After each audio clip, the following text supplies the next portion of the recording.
Assalomu alaykum hurmatli obunachilar. Demak, bizlarda rovna 1 yillik natija. Bemorimizga 1 yil oldin yuqori qo'llar blefroplastik amaliyoti Singapuriya tipida o'tkazib berganmiz. Bemorimizda noodatiy случай, ya'niki bir tomonlama pravostoronniy nevrit bo'lganlar.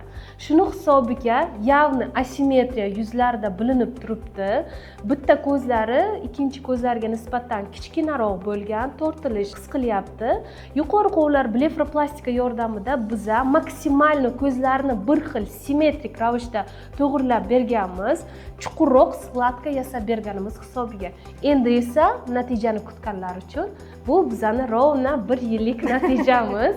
Juda ham ajoyib natija chiqqan. Ko'rib turganingizdek ko'zlarini maksimal darajada bir xil qilib, simmetrishni qilib berganmiz, ochganmiz, tashqi burchaklarni ko'targanmiz, ortiqcha yog'lar, terilarni polностью bartaraf qilib, uglublyonniy skladka yasab berganmiz. Bemorimiz tabiiy natija xohlagandilar, shuning uchun maksimal ravishda tabiiy natija chiqarib berganmiz.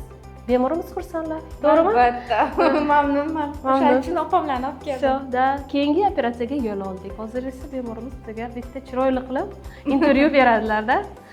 Hammaga rahmat.